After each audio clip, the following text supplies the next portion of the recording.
ॐ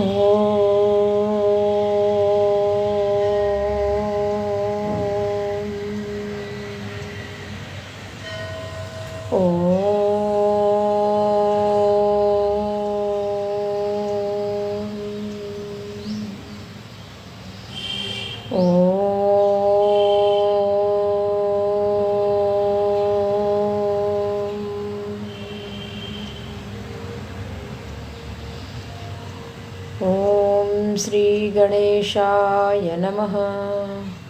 ॐ श्री सरस्वत्यै नमः। ॐ श्री गुरुभ्यो नमः। ॐ सहनाववतु सहनौ भुनक्तु सह वीर्यं करवावहै तेजस्विनावधीतमस्तु मा विद्विषावहै। ॐ शान्ति शान्ति शान्तिः। श्रुतिस्मृतिपुराणानाम् आलयं करुणालयम् नमामि भगवत्पादं शङ्करं लोकशङ्करम्। समस्तजनकल्याणे निरतं करुणामयं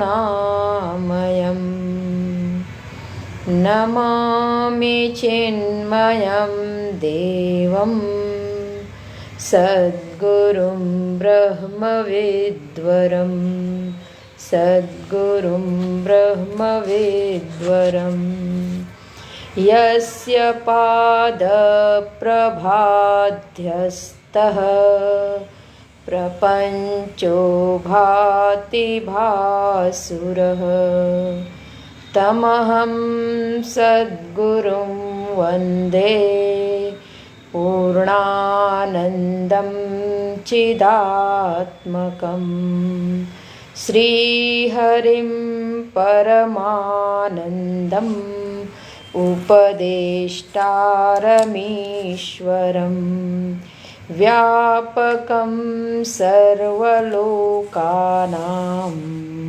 कारणं तं नमाम्यहम् कारणं तं नमाम्यहम्। हरि ओम।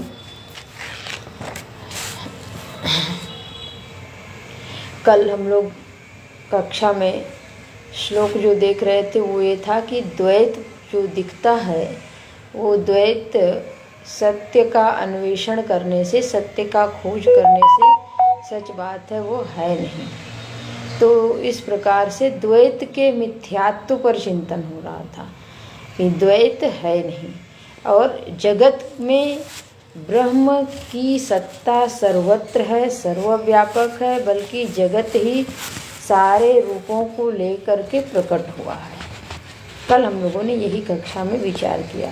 तो कल यह कक्षा में लास्ट में विचार क्या हुआ, थोड़ा सा उसका स्मरण करते हुए हम आगे बढ़ते हैं कि ये समस्त भूत ब्रह्म से उत्पन्न हुआ है। सर्वभूतानि ब्रह्मणा जायन्ते, परमात्मना ब्रह्मणः। उस परमात्मा, उस ब्रह्म से समस्त भूतों की उत्पत्ति हुई है।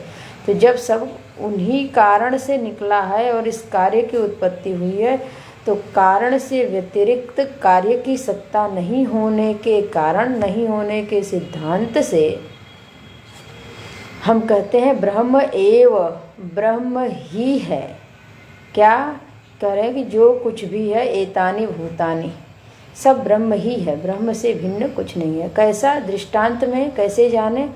तो दृष्टांत में बताए, जैसे सुवर्ण से बने हुए भिन्न भिन्न प्रकार के आभूषण के व्यवहार भले भिन्न भिन्न हों, भले उनके आकार प्रकार छोटे हों बड़े हों, लेकिन मूल धातु में जब हम विचार करेंगे तो धातु के रूप में सुवर्ण की ही प्राप्ति होगी।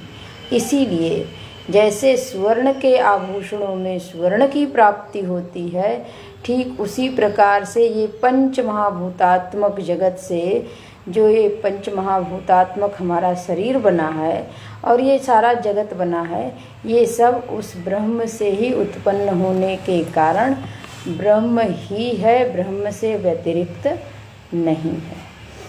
अब अगले श्लोक में भगवान भाष्यकार स्पष्ट करते हैं कि इतना कहने पर चिंतन प्रारंभ करना चाहिए और हमारा चिंतन इस प्रकार हो कि हम सत्य को खोज सकें।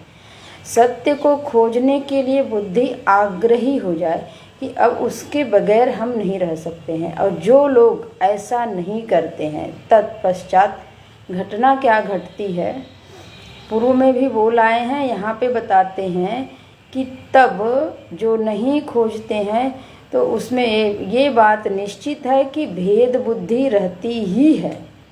यदि हम सत्य को नहीं प्राप्त करते हैं तो सत्य से व्यतिरिक्त अन्यथा की प्राप्ति तो हो ही जाएगी।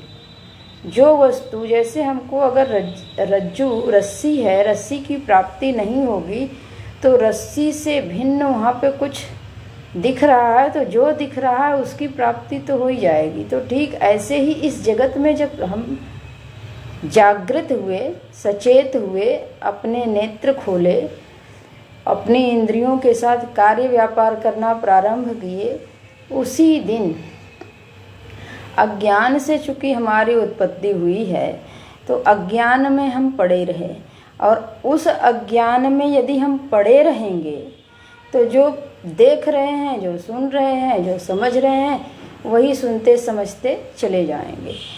अतः जब ये पता चल गया कि जो सुन रहे हैं, समझ रहे हैं, देख रहे हैं, जान रहे हैं, कर रहे हैं, सच बात है कि यह सत्य नहीं है, सत्य इससे भिन्न है और उसको खोजना पड़ेगा, उसके लिए प्रयास करना पड़ेगा, उसके लिए तत्पर होना पड़ेगा। तो जो नहीं करते हैं उनके लिए ये अगला श्लोक है कि उन्हीं के लिए फिर भय भी है, उन्हीं के लिए लोकांतर है, उन्हीं के लिए सब कुछ है।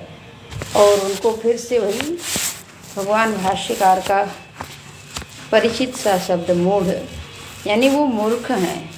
मूढ़ शब्द यानी कि जिसमें बुद्धि पे ही पत्थर पड़ गया है, बुद्धि स्थूल हो गई है।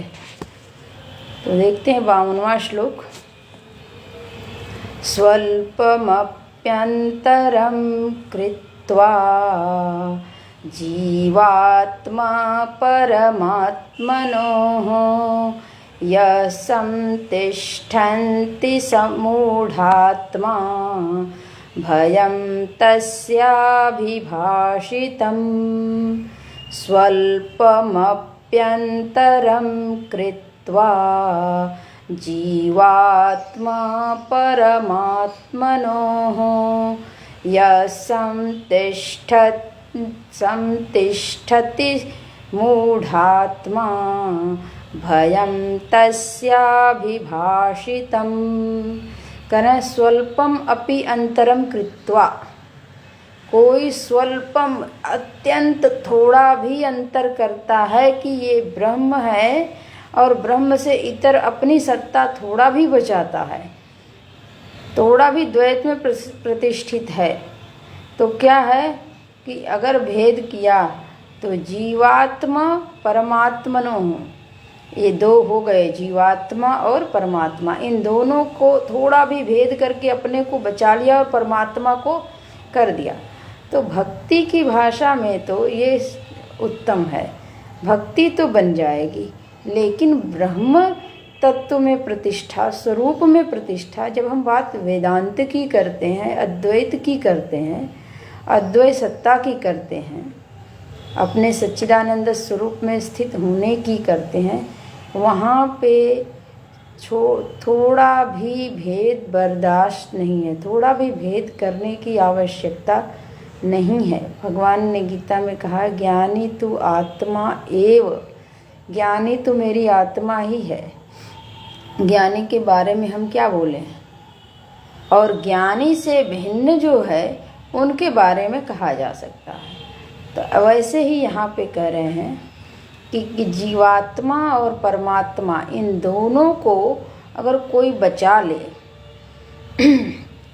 तो इससे क्या होगा कि वह यह मूढ़ आत्मा भयम संतिष्ठति, तो वह मूर्ख ही रहा और वो भय में स्थित रहेगा। अगर भगवान भी हैं, यहाँ तक कि भगवान कहते हैं अनन्य भक्ति में ये जो चराचर जगत है वो सब का सब मेरा स्वरूप कोई मान ले, सो अनन्य जाके असी मति न टरई हनुमंत। भगवान श्री रामचंद्र जी हनुमान जी से स्वयं बोलते हैं कि जिसकी ऐसी मति दृढ़ हो गई है कि मैं सेवक और सचराचर रूप स्वामी भगवंत, मैं सेवक हूँ, केवल मैं अपने को बचा ले और बाकी अपने से भिन्न जितनी भी वस्तुएं हैं उन सबको प्रभु का चर रूप और अचर रूप जान ले। यानी जड़ चेतन सबको प्रभु मैं कर ले, लेकिन अपने को बचा ले तो उसको भी भय बना रहेगा। किसका? मेरे स्वामी नाराज न हो जाए, मेरे स्वामी से के प्रति मुझसे कोई गलती ना हो जाए, कोई ऐसा विधान न हो जाए जो उनके विधान के अनुरूप, जो उनके प्रयोजन को सिद्ध ना करता हो। तो ऐसा भय बना रहेगा।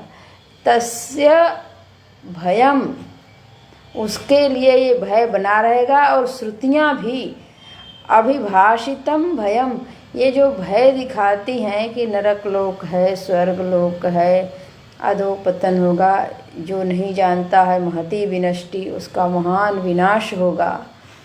जो जान लिया यह चेद वेदी था सत्यमस्ति, जो जान लिया उसने वो कृतार्थ हो गया। और न चेदिहा, जो उसने नहीं जाना तो महती विनष्टि, उसने अपना अत्यंत नाश कर लिया। अत्यंत दुर्लभ संयोग प्राप्त करने पर मानव शरीर, सत्संग, सद्गुरु, सद्ग्रंथ सबकी प्राप्ति हो गई। और यह भी समझ आ गया कि मानव जीवन का अंतिम लक्ष्य, चरम लक्ष्य क्या है, मानव जीवन की उपयोगिता क्या है, मानव जीवन का प्रयोजन क्या है, यह भी समझ आ गया। इस समझ के बाद भी यदि किसी ने उस प्रयोजन को सिद्ध नहीं किया तो उससे बढ़कर के मूढ़ात्मा कौन है? अर्थात उसने अपने हाथ से ही अपना नुकसान कर लिया, अपने पैर पे कुल्हाड़ी मार ली। और उसके प्रति फिर श्रुतियाँ भी बोलती हैं, वेद में जितने भाग आते हैं कि लोक अधोलोक है, वहाँ भी जाना पड़ता है, कदाचित स्वर्गलोक जाना पड़े तो क्षीणे पुण्य मर्त्य लोकम विशंति, ये भी एक भय ही तो है कि स्वर्गलोक में उत्तम कार्य करके हम जाएंगे, लेकिन ये भय हमारे साथ भी जाएगा कि जिस दिन मेरे पुण्य कर्म पूरे हो जाएंगे उसी दिन वहाँ से मेरा पतन हो जाएगा, मुझे पुनः वहाँ से इस लोक में आना पड़ेगा, वहाँ से नीचे आना पड़ेगा। मनुष्य लोक में आए तो आना ही पड़ेगा, लेकिन ये स्वर्गलोक से नीचे का लोक ही तो है। तो क्षीणे पुण्य मर्त्य लोकम, मृत्यु लोक में आना पड़ेगा।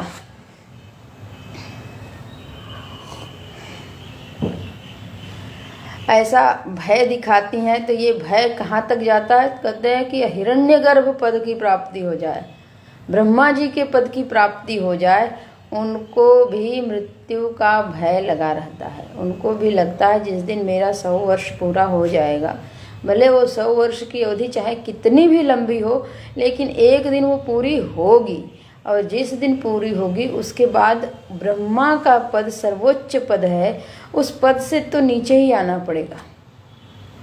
तो ऐसी स्थिति में ये श्रुति माता हम जीवों को भय दिखाती है, ताकि भय दिखाना उनकी करुणा है, भय दिखाना उनकी हमारे ऊपर बहुत बड़ी कृपा है, ताकि कम से कम भयभीत होकर के ही सही एक बार सही मार्ग तो पकड़ ले।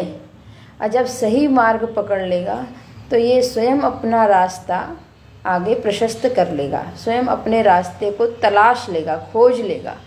तो इस प्रकार से भय दिखाती हैं। तो 52वां श्लोक 52 श्लोक ये बोलते हैं कि अगर हम अपने स्वरूप को, जैसा कि पूर्व का चिंतन है, जैसा कि पूर्व का हमको मटेरियल मिला हुआ है, उसको ले करके हम चिंतन नहीं करते हैं और वैसी प्रज्ञा अपने भीतर नहीं जगाते हैं, वैसा बोध अपने भीतर नहीं जगाते हैं, तो फिर हम मूढ़ ही हैं। और ये मूढ़ता हमको भय में ले जाएगी और भय के कारण फिर मेरा पतन होगा, और पतन होगा फिर ये सब सारा का सारा चक्र चलता ही रहेगा। आगे देखते हैं, शोक होगा, मोह होगा, क्या क्या होगा सब देखते हैं। 53वां और 54वां श्लोक। ये श्लोक अज्ञान के कारण द्वैत की प्रतीति होती है, इस बात को बताते हैं। यदि अज्ञान ना हो, जिनको बोध हो गया हो, उनको द्वैत की प्रतीति ही नहीं होती है। जब द्वैत की प्रतीति ही नहीं होगी तो द्वैत के मिथ्यात्व को, द्वैत को असत सिद्ध करने की बात ही कहाँ है। लेकिन प्रारंभ में वो साधना करके फिर वो अद्वैत में प्रतिष्ठित हुए हैं। वो सिद्ध महात्मा जब अद्वैत में प्रतिष्ठित हो जाते हैं तब कहते हैं कहाँ मैं अज्ञान में फंसा था, कहाँ मैं अज्ञान के कारण जो चीज़ें नहीं समझनी चाहिए थी, जो चीज़ें नहीं जाननी चाहिए थी, जो चीज़ें जिस रूप में नहीं देखनी चाहिए थी, हमने उस वस्तु को उस रूप में देखा, उस रूप में जाना, उस रूप में सुना, समझा। तो ये 53वां श्लोक अज्ञान से द्वैत की प्रतीति होती है, इसे स्पष्ट करते हैं। यत्राज्ञानाद् भवेद्द्वैतम् इतरस्तत्र पश्यति आत्मत्वेन यदा सर्वं नेतरस्तत्र चाण्वपि। यत्राज्ञानाद् भवेद्द्वैतम् इतरस्तत्र पश्यति आत्मत्वेन यदा सर्वं नेतरस्तत्र चाण्वपि। कहते हैं यत्र अज्ञानात् भवेत् द्वैतम इतरतः तत्र पश्यति, तत्र द्वैतम इतरः पश्यति। जहाँ अज्ञान है, जहाँ माने बुद्धि में, जिसकी बुद्धि में अज्ञान है, ज्ञान और अज्ञान का संबंध बुद्धि से है, तो ये बुद्धि में ही होगा और कहीं नहीं हो सकता है। तो ये बाहर ऐसे नहीं घूमता रहता है कि ये ज्ञान घूम रहा है, अज्ञान घूम रहा है, ऐसा कुछ नहीं। जो भी ज्ञान और अज्ञान की प्रतीति होती है वो हमारे अपने भीतर जहाँ प्रतीति होती है उसी को बुद्धि कहते हैं, सीधी सी बात। तो उस बुद्धि, जिसकी बुद्धि में अज्ञान है, यत्र अज्ञानात् भवेत्, जहाँ अज्ञान है, यानी कैसा, किस बात का अज्ञान?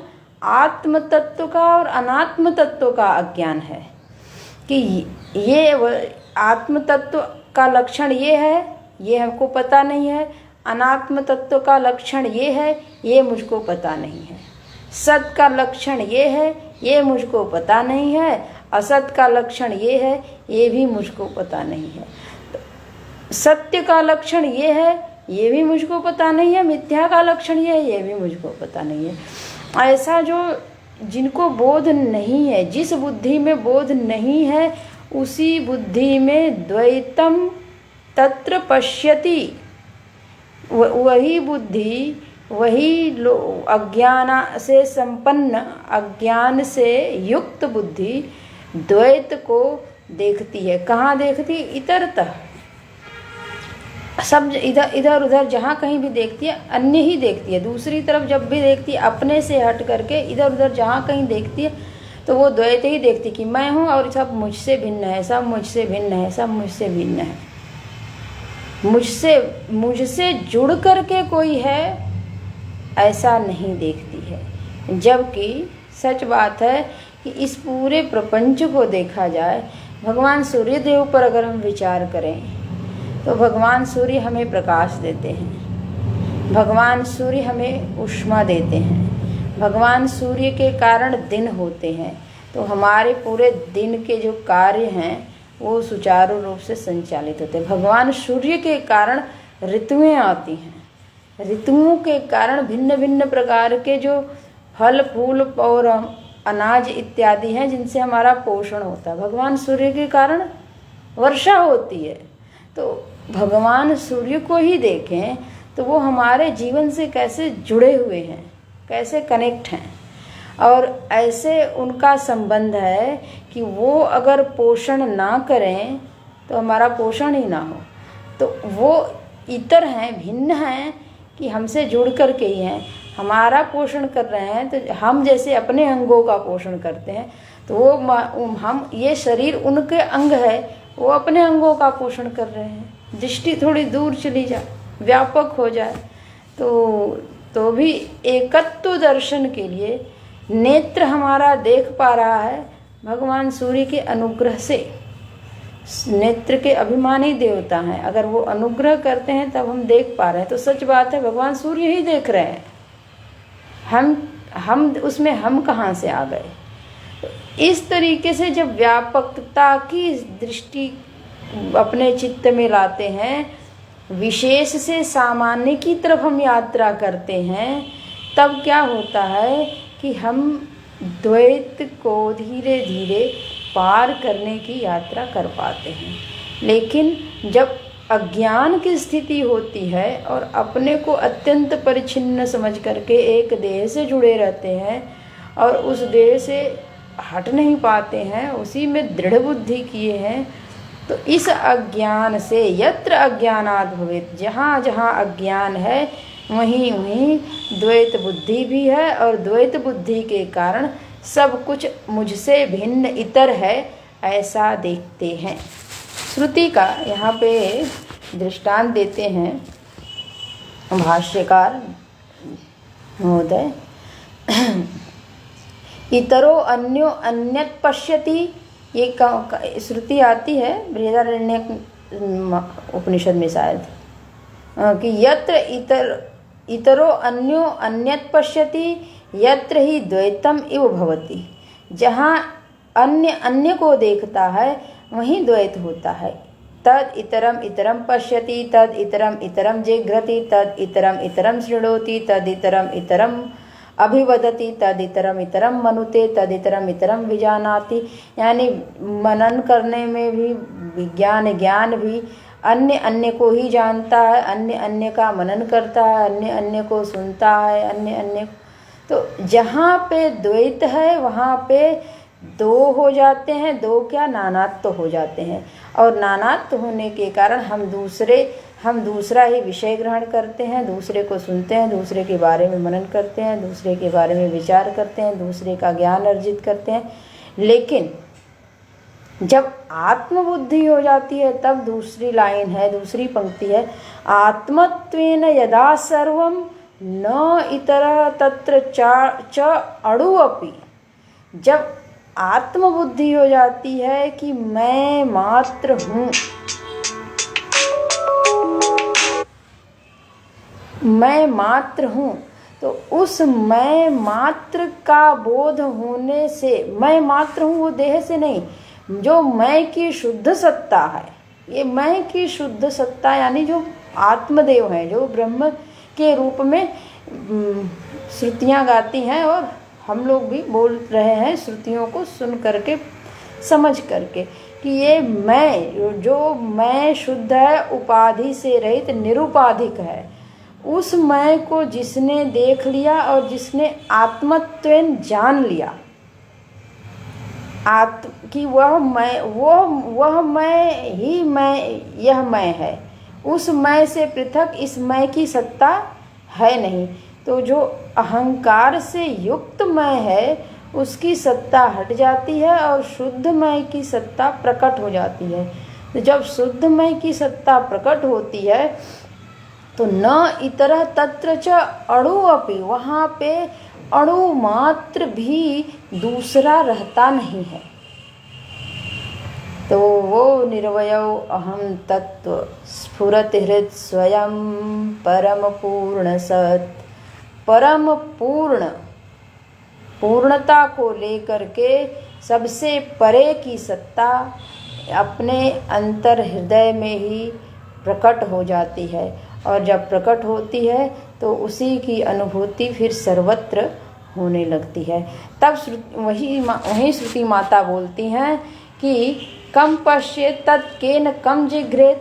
कौन किसको देखता है, कौन किसको सूंघता है, कौन किसका मनन करे। जब एक ही सत्ता है तो कौन किससे बात करे, कौन किसको व्यवहार करे, कौन किसका मनन करे। तो सारी की सारी क्रियाएं वहाँ पे जा कर के बंद हो जाती हैं, वो क्रियाएं होती नहीं हैं। तो ये लक्षण 53वें में ज्ञान से द्वैत है, जब अज्ञान से द्वैत है, जबकि ज्ञान होता है तो द्वैत बाधित हो जाता है, द्वैत चला जाता है। अगले 54वें श्लोक में कहते हैं कि अगर हमें अद्वैत ज्ञान हो जाए, हम बड़ी मेहनत करके उसको प्राप्त भी कर लें, तो उससे हमारे जीवन में लाभ क्या होगा। तो कहते हैं कि इसके लिए श्रुतियों ने बहुत कुछ बताया है। जब उस अद्वैत की सिद्धि हो जाती है तो परमानंद की प्राप्ति हो जाती है, पूर्णता की प्राप्ति हो जाती है, कुछ भी करना शेष नहीं रह जाता है। यहाँ पे बोलते हैं भगवान भाष्यकार कि शोक मोह से वो पार हो जाता है। जो ये शोक मोह हमको हर समय पीछे लग करके चिंता कराता रहता है, क्या होगा क्या होगा, ऐसा कैसे हो गया, ऐसा कैसे होगा, ये सब कुछ हुआ ही नहीं। जब ये बोध हो जाता है जैसे कोई ऐसी घटना है जो हमारे जीवन में घटी है, हम सभी के जीवन में पक्की बात है ऐसी घटना अवश्य घटी होगी जिसको याद करने मात्र से चित्त खिन्न हो जाता है। और चित्त खिन्न हो जाता है तो हम कहते हैं कि कहाँ से भगवान उस समय ऐसी गलत विचारधारा आई जो हमने लोगों से ऐसे कठोर शब्द बोल दिए कि जिसको अनुचित नहीं कहना चाहिए था हमने अनुचित कह दिया, सुन दिया, ऐसा कर दिया।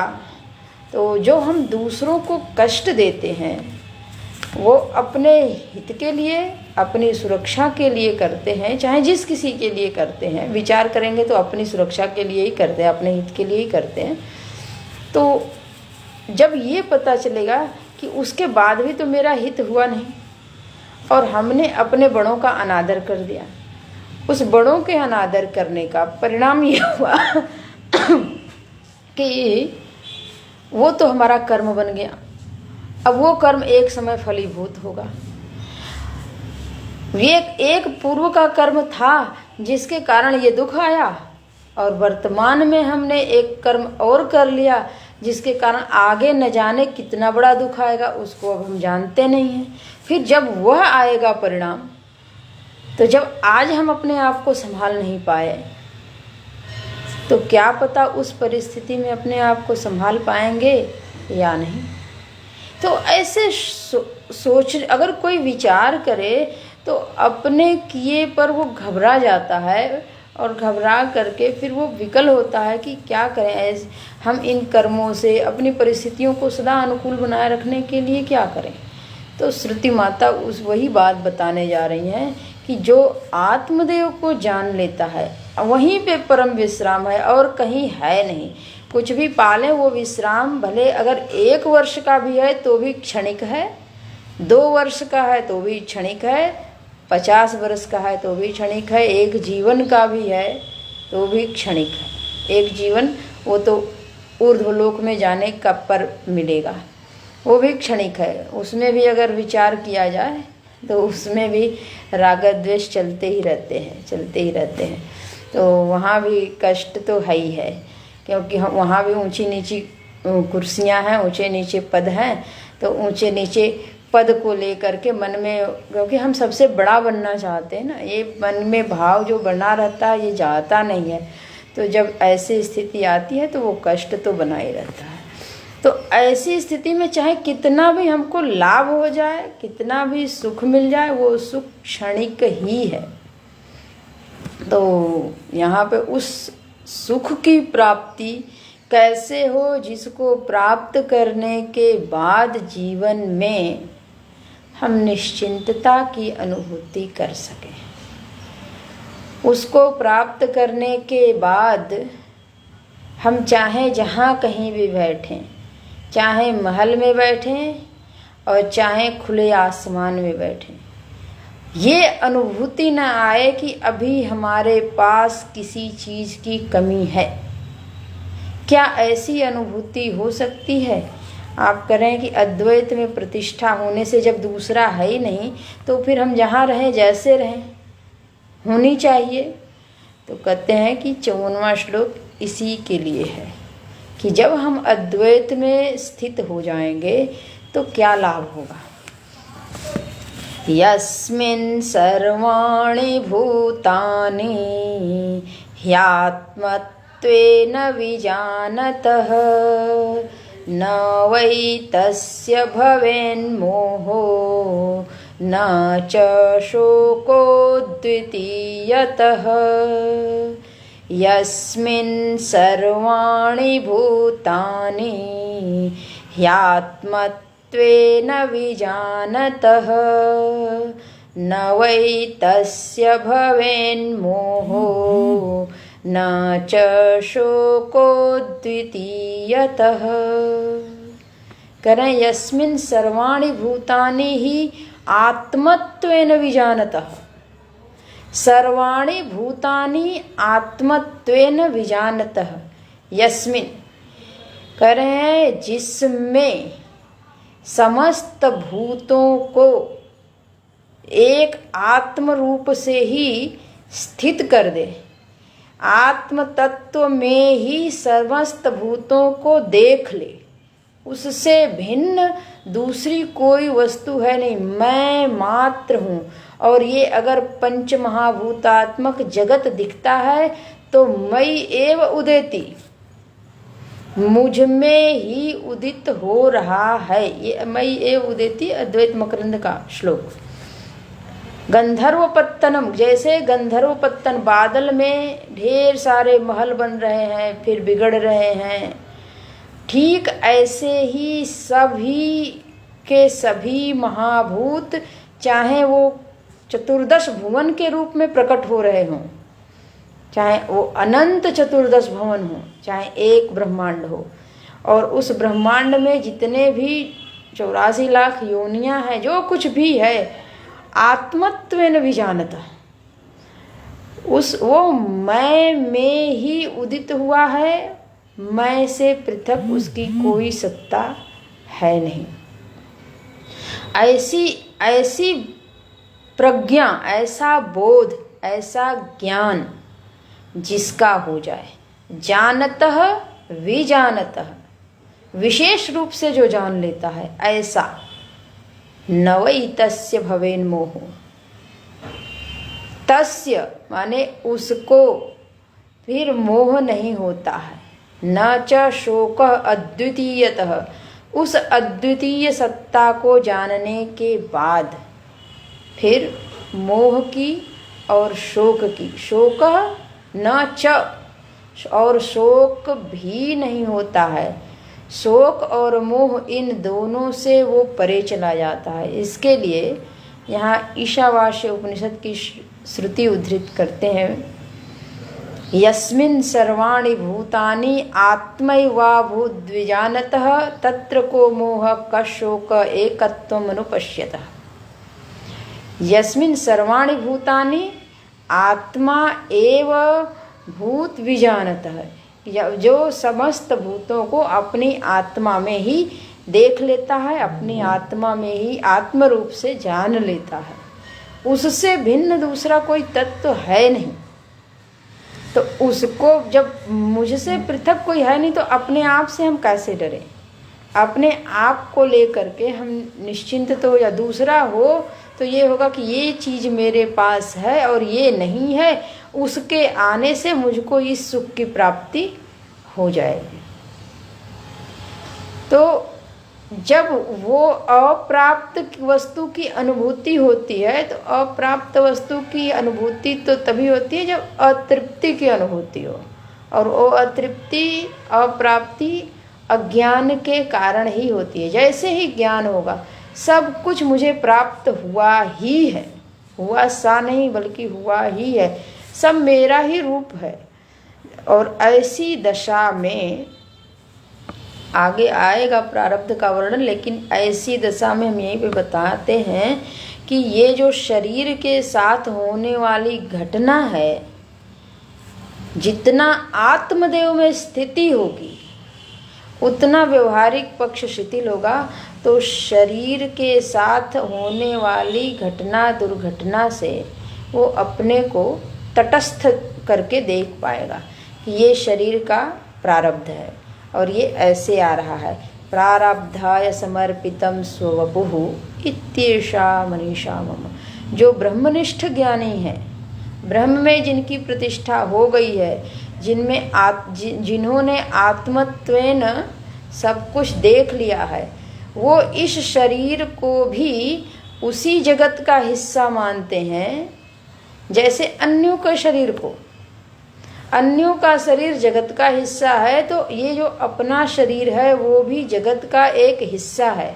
और जैसे अन्यों का शरीर अपने प्रारब्धानुरूप चला जा रहा है, क्योंकि सारी की सारी योनियां प्रारब्ध के अनुरूप ही तो चल रही हैं, क्योंकि सब भोग योनि है। एकमात्र मनुष्य योनि में कर्म करने का अधिकार है, उसमें भी जो 3 चीज़ें हैं वो प्रारब्धानुसार है।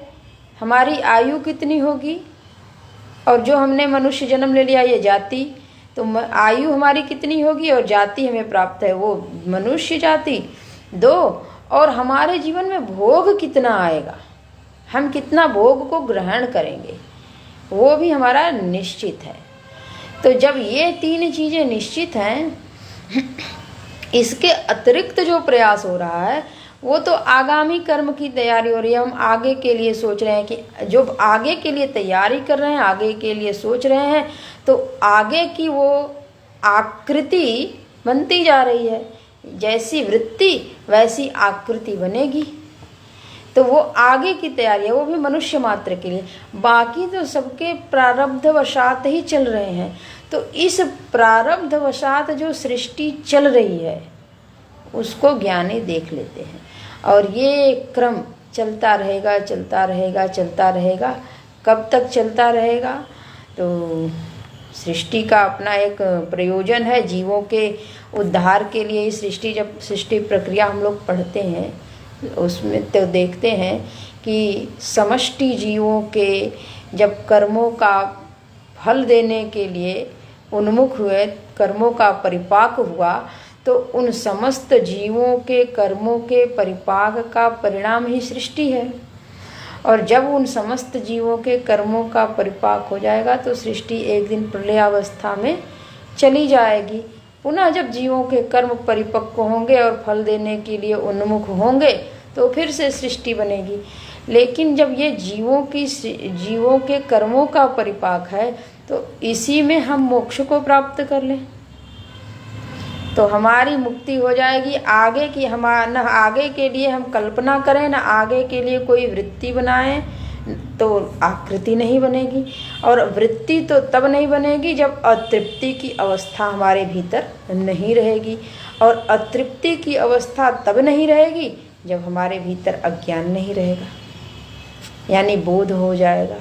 तब जा कर के हम अपने भीतर कोई भाव, कोई कल्पना नहीं कर पाएंगे। फिर ऐसे ज्ञानी महात्मा, जैसा कि गुरुदेव ने क्रिया किया, तो ऐसे ज्ञानी महात्मा के भीतर जो संकल्प आते हैं वो ईश्वर प्रदत्त संकल्प आते हैं, और वो ईश्वर प्रदत्त संकल्पानुसार अपने बाकी के जीवन को जीते हैं। तो इस प्रकार से शोक और मोह चला जाता है, और जो वर्तमान शरीर है प्रारब्धाय समर्पितम स्ववपुः, प्रारब्ध को समर्पित कर देता है ज्ञानी। यदि आज हम नहीं कर पा रहे हैं तो हमारे लिए ये साधना है कि हम अपने जीवन में इतनी साधना करें, इतना आत्मचिंतन करें, इतना वेदांत चिंतन करें कि उस वेदांत चिंतन के परिणाम स्वरूप आत्म तत्व के संस्कार हमारे भीतर प्रगाढ़ हों। और वो संस्कार जब प्रगाढ़ होंगे तो जैसे अन्य संस्कार अपना फल देने के लिए फलीभूत हुए हैं, तो यह संस्कार भी जब प्रगाढ़ होगा तो अपना फल देने के लिए जब उन्मुख होगा, तो भगवत कृपा से और अपने इसी साधना से, इसी मनन चिंतन से सद्गुरु की प्राप्ति हो जाएगी और नैया पार लग जाएगी, बेड़ा पार हो जाएगा। तो 54वां श्लोक अद्वैत ज्ञान से होने वाले लाभ का वर्णन करते हैं, और इसके ठीक पहले वाला अद्वैत ज्ञान ना होने से क्या हानि होती है उसका वर्णन करते हैं। तब जब अगर द्वैत होगा तो फिर सारे भय बने रहेंगे, शोक बना रहेगा, मोह बना रहेगा, लेकिन अद्वैत ज्ञान हो जाएगा तो शोक और मोह चले जाएंगे, स्वरूप में प्रतिष्ठा हो जाएगी, सबसे प्रेम हो जाएगा, सद्भाव की उत्पत्ति करनी नहीं पड़ेगी बल्कि सहज आ जाएगी, क्योंकि सभी मेरे ही रूप हैं।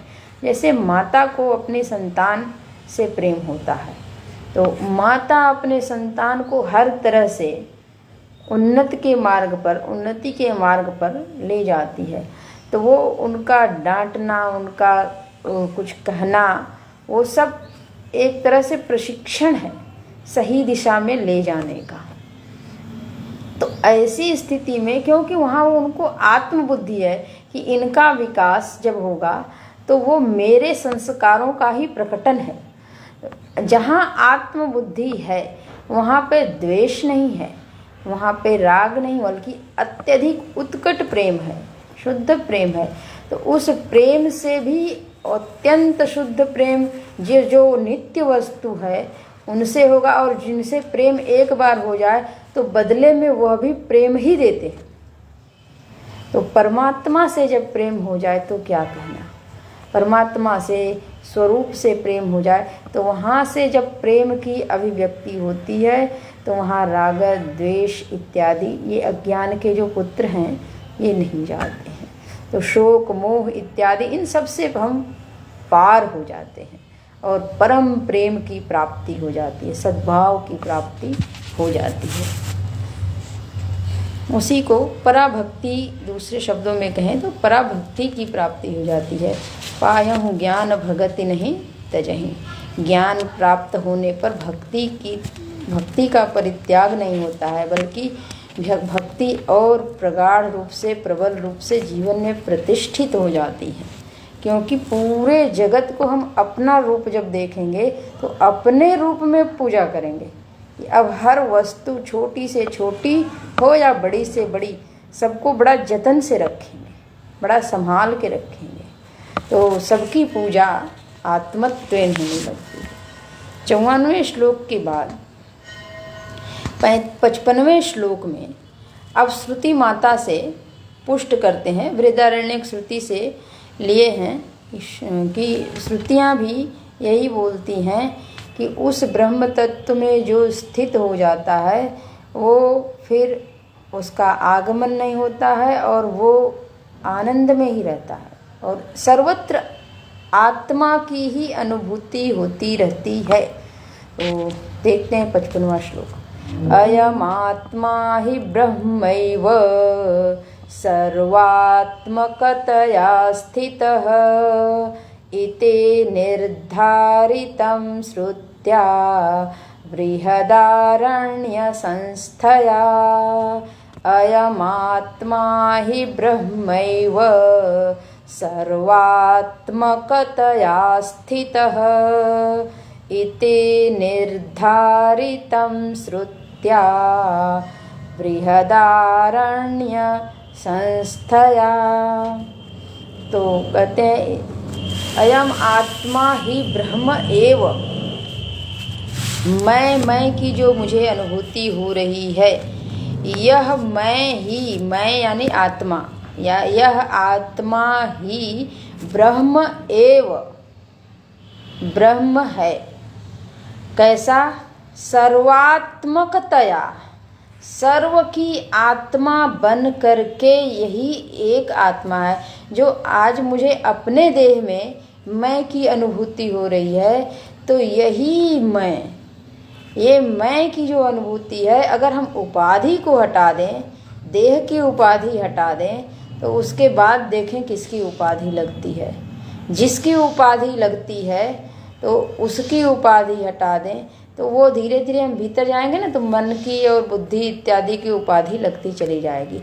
तो उन मन और बुद्धि की भी उपाधि को हटा दें, तब उसके बाद जो केवल मैं हूँ के बीच में हम कुछ न लाएं। मैं हूँ तो मैं मनुष्य हूँ, मैं बुद्धिमान हूँ, ये सब नहीं, मैं स्त्री पुरुष ये नहीं, मैं हूँ। उस मैं हूँ में जो मैं है वही मैं ब्रह्म है। और वो मैं अहंकार से युक्त नहीं, मैं इसी अहंकार से युक्त होगा तब तो उपाधि लग जाएगी, और कोई न कोई उपाधि ले करके ही वो बोलेगा कि मैं ऐसा हूँ।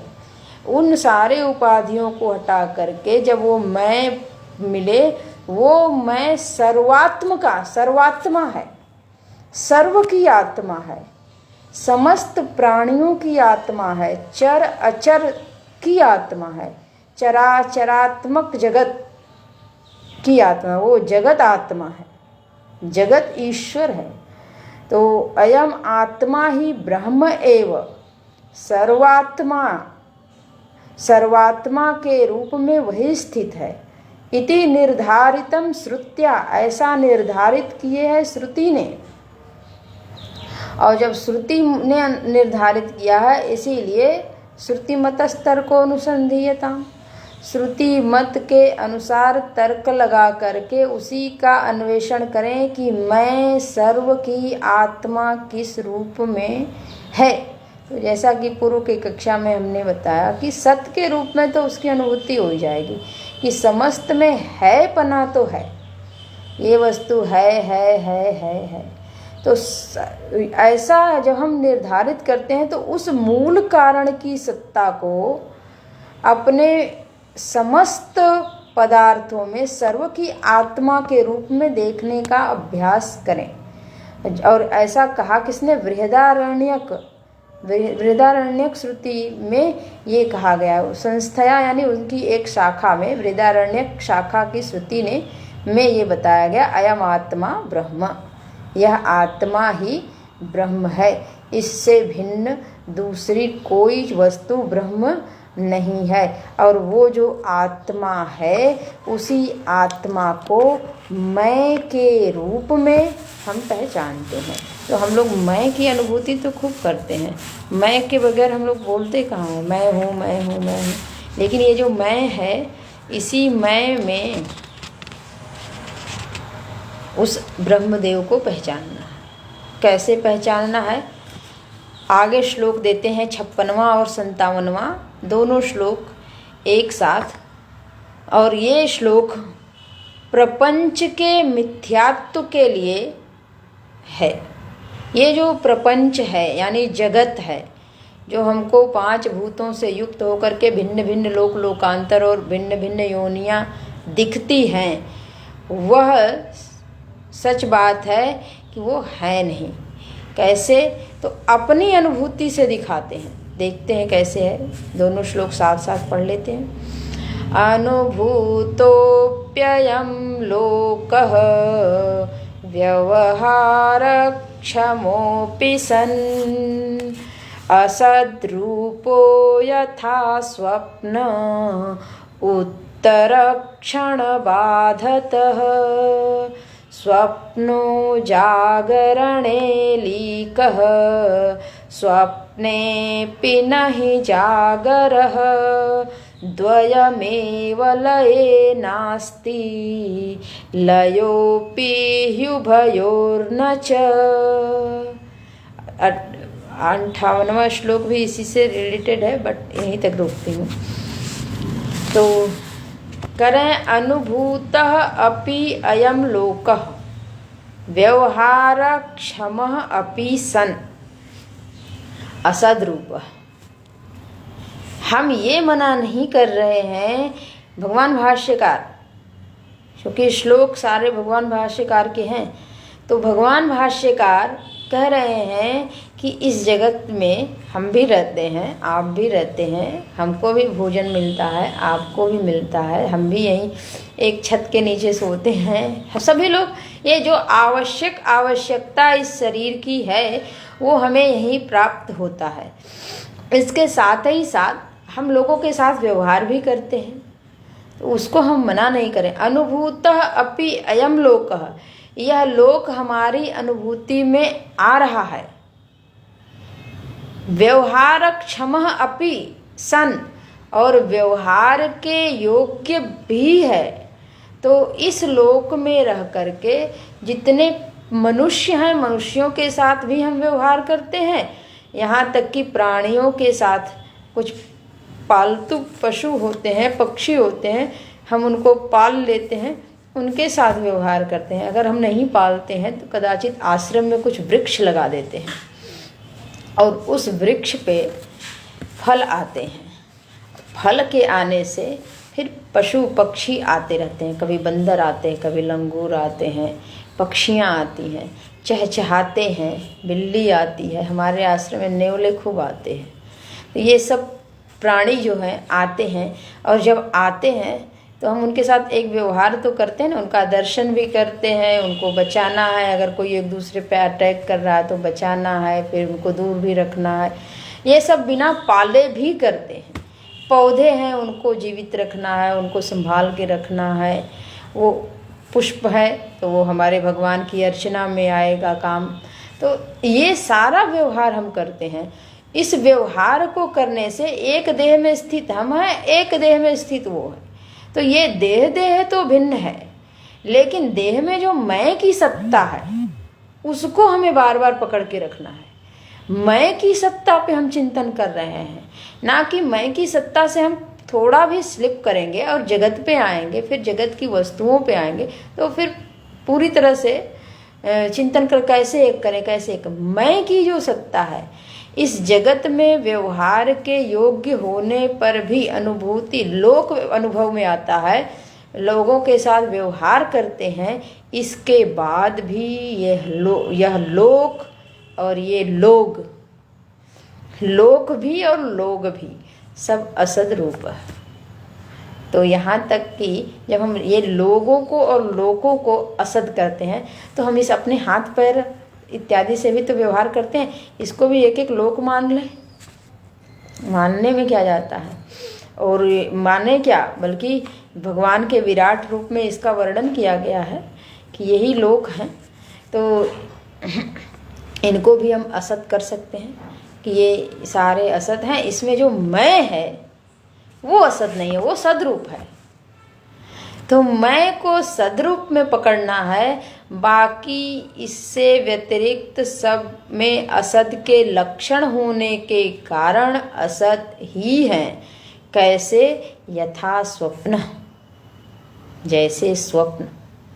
स्वप्न जब हम देखते हैं तो उस काल में वो सत्यवत प्रतीत होता है, वह लोक, वह पूरी स्वप्न जगत, जो स्वप्न में जो देश बना होता है, जो पेड़ पौधे वनस्पतियाँ, जितने भी पदार्थ बने होते हैं उस स्वप्न में, यहाँ तक कि अपना भी एक शरीर बना होता है, वह शरीर भी स्वस्थ होता है, जैसा भी होता है उसमें भी परेशानी हैरानी सब कुछ रहता है।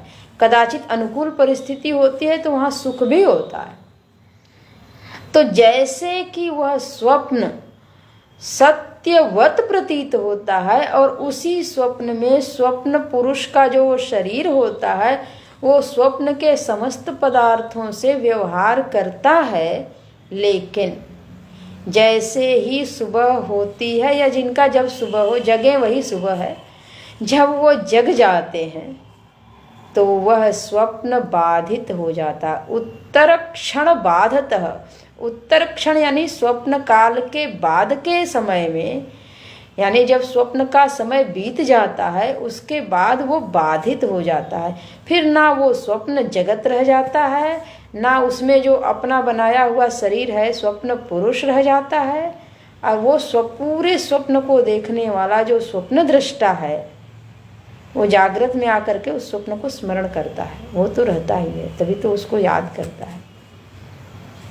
तो स्वप्न गया, जैसे स्वप्न गया तो स्वप्न का लोक गया, और स्वप्न में जो व्यवहार हो रहा था वो व्यवहार भी गया। तो ठीक वैसे ही इस जागृत अवस्था में ये जो प्रपंच है ये भी चला ही जाता है। गोस्वामी जी बड़ी सुंदर पंक्ति लिखते हैं, मोह निशा सब सोवनिहारा। मोह की रात्रि है, अविवेक की रात्रि है। इस अविवेक में, इस अज्ञान में ही सभी लोग सोए हुए हैं और देखें सपन अनेक प्रकार, विभिन्न प्रकार की कल्पना करते हैं, हमें ये करना है, ये करना है, ये बनना है, यहाँ जाना है, वहाँ जाना है, वहाँ जाना है। लेकिन जैसे ही जग जाते हैं वैसे ही ये मोह की रात्रि जैसे ही हटती है वैसे ही जगते हैं, तो कुछ भी है नहीं, मैं मात्र है। तो गोस्वामी जी वहाँ लिखते हैं, और ऐसे ही ऐसे उसके संदर्भ में एक दोहा भी देते हैं, और गीता जी में उस श्लोक भी आता है कि जिसमें सभी प्राणी जागते हैं उसमें ज्ञानी नहीं जागते हैं, और जिसमें ज्ञानी जागते हैं उसमें सभी प्राणी नहीं जागते हैं।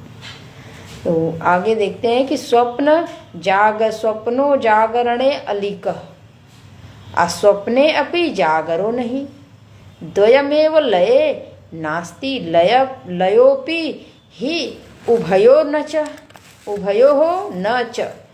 कह रहे हैं कि जब स्वप्न होता है तब जागृत नहीं होता है, और स्वप्ने अपि स्वप्न में जागृत नहीं होता है, और जागृत में जागरणे स्वप्नो अलिका, जागरण में स्वप्न नहीं होता है और स्वप्न में जागरण नहीं होता है। यानी जब हम जागते हैं तब उसमें स्वप्न जगत नहीं आता है, और जब स्वप्न जगत में होते हैं तो उसमें हमारे जागृत वाला जो जगत है और जागृत वाले जितने पदार्थ हैं ना ये नहीं जाते हैं।